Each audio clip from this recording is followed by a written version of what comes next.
कायनात की वसअतों और आखिरी हुदूद तक पहुँचने की जस्तजू में मसरूफ़ इंसान आज तक निज़ाम कायनात के बारे में तरह तरह के मफरूज़े और नज़रिए कायम करता और फिर वक्त के साथ उन्हें तब्दील करता आया है। कायनात एक ही है या बहुत सी जहां आबाद हैं, ये साइंसदानों और फ़लसफ़ियों के लिए हमेशा से एक बड़ा सवाल बना रहा है। इस हवाले से कुरान मजीद में वाज़ेह इशारे मौजूद हैं जिनसे ये मालूम होता है कि दुनिया सिर्फ यही नहीं जिसमें हम रहते हैं, बल्कि ज़मा व मकां की और भी दुनिया आबाद हैं।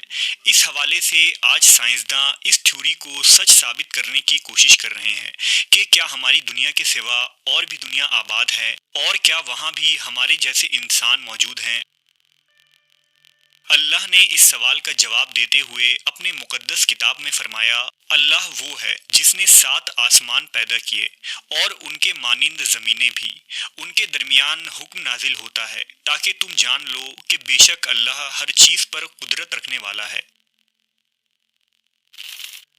सहीहुल बुखारी और दीगर कुतुब अहादीस में इस आयत के ज़िमन में एक रिवायत मौजूद है कि मुफस्सिर कुरान हज़रत इब्ने अब्बास के पास एक शख्स आया और उसने सूरह तलाक की इस आयत की तफसीर पूछी।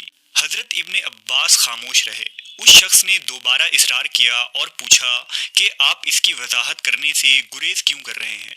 इस पर हज़रत इब्ने अब्बास ने कहा कि 7 ज़मीनों से मुराद हमारी ही ज़मीन जैसी 7 और ज़मीनें हैं। हर ज़मीन पर हमारे पैगंबर मोहम्मद सल्लल्लाहु अलैहि वसल्लम की तरह एक रसूल आए हैं। हज़रत आदम की तरह वहाँ भी आदम, नूह की तरह उन ज़मीनों पर भी नूह, इसी तरह इब्राहीम, मूसा और ईसा अलैहिस्सलाम की तरह वहाँ भी नबी माबूस हुए। ये वो सवाल था जो आज से 1400 साल पहले हज़रत इब्ने अब्बास से कुरान की उस आयत की तफसीर के बारे में पूछा गया था। आज साइंसदान इस सवाल का जवाब साइंसी तरीके से दरियाफ्त करने के लिए सर जोड़ कर बैठे हैं। डॉक्टर मोरिस बुकाई की किताब इस्लाम, बाइबल और साइंस में उन्होंने लिखा है कि इनकी तहकीक के मुताबिक कुरान मजीद में 7 का अदद कसरत से इस्तेमाल किया गया है, जैसा कि यूनानी और रोमी भी 7 के अदद को अपने रूहानी और मजहबी उलूम में कसरत से जिक्र किया करते थे। लिहाजा मुमकिन है कि 7 ज़मीनों से मुराद ये हो कि हमारी ज़मीन की तरह ही और बहुत सी ज़मीनें कायनात में मौजूद हों, वो इंसान की उन तक रसाई नहीं। आज साइंस के मुताबिक बेशुमार दूसरे सैयारे और सूरज की तरह बेशुमार सितारे इस कायनात में बिखरी पड़ी हैं और हमारा निज़ाम शमसी इस पूरी कायनात का सिर्फ एक छोटा सा टुकड़ा भी नहीं है। दरअसल साहिल समुंदर में रेत के ज़र्रात कम हैं, मगर कायनात में प्लैनेट्स, सैयारे और सूरज वगैरह इससे कई ज़्यादा हैं। लेकिन कुरान मजीद की इस आयत की बात करें तो उलमा के दरमियान मुख्तलिफ नज़रियात और आरा पाई जाती हैं। कुछ उलमा का ख्याल है कि इससे मुराद 7 मुख्तलिफ ज़मीन और आसमान हैं, जबकि कुछ की राय ये है कि 7 कायनात एक दूसरे की हमशक्ल हैं, यानी अगर जैद नामी एक आदमी इस ज़मीन पर मौजूद है तो वो मज़ीद 6 ज़मीनों पर भी मौजूद होगा। सूफिया कराम के यहाँ भी 7 ज़मीनों और आसमानों और 7 आदम व हव्वा का तस्वुर मिलता है। लिहाजा मशहूर सूफी बुजुर्ग शेख इब्ने अरबी के मुतालिक एक मशहूर वाक़या नकल हुआ है।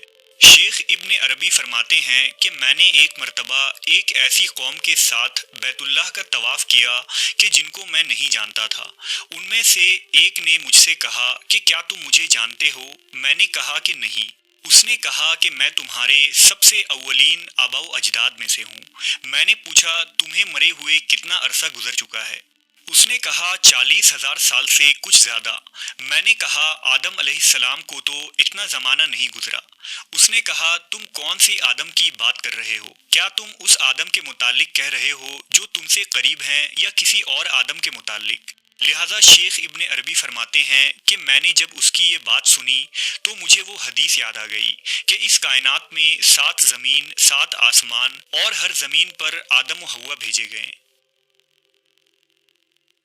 اہل حکمت نے 7 آسمانوں اور ان کی خصوصیات کو کچھ یوں ذکر کیا ہے کہ زمین سے آسمانی دنیا کی اور ایک آسمان سے دوسرے آسمان کی مسافت 500 سال کے سفر کی دوری کے برابر ہے، اور اسی طرح ہر آسمان کا اپنا اپنا حجم یعنی والیوم ہے۔ پہلا آسمان دودھ سے بھی زیادہ سفید ہے، مگر کوہ قاف کی سبزی کی وجہ سے یہ ہرا نظر آتا ہے۔ اس آسمان کا نام رقیہ ہے۔ دوسرے آسمان کا نام فیدوم یا معاون ہے، اور وہ ایسے لوہے کا ہے جس سے روشنی کی شعاعیں پھوٹتی ہیں۔ تیسرے آسمان کا نام ملکوت یا ہایون ہے، اور وہ تانبے کا ہے۔ چوتھے آسمان کا نام ظاہرہ ہے، اور وہ آنکھوں میں خیرگی پیدا کرنے والی سفید چاندی سے بنا ہے۔ اور 7ویں آسمان کا نام لابیہ یا دامیہ ہے، جو سرخ یاقوت کا ہے، اور اسی میں بیت المعمور ہے۔ اسی طرح نبی کریم حضرت محمد صلی اللہ علیہ وسلم کا سفر معراج اس بات کا واضح ترین ثبوت ہے کہ حضور نے براق پر سفر کرتے ہوئے جبرائیل امین کے ساتھ تمام آسمانی راستوں کو پار کیا، جس کے اندر 7 آسمان بھی شامل تھا، اور حضور نے تمام آسمانوں میں پیغمبروں اور رسولوں سے ملاقات کی۔ جبکہ 7 زمینوں اور آسمانوں کی ایک تعبیر جدید نظریہ ملٹی ورس کی شکل میں دی جا سکتی ہے۔ دراصل ہماری اس زمین میں کچھ جاندار ایسے ہیں جنہیں ہم اپنی آنکھوں سے دیکھ سکتے ہیں، مثلاً چوپائے جانور، رینگنے والے مخلوق اور چرند و پرند جو ہمارے ساتھ اسی زمین پر زندگی گزارتے ہیں، جبکہ کچھ جاندار ایسے ہیں جو ہمارے نظروں سے بھی اوجھل ہیں، مثلاً خوردبین مخلوق، وائرس اور بیکٹیریا وغیرہ جنہیں ہم اپنی آنکھوں سے نہیں دیکھ سکتے۔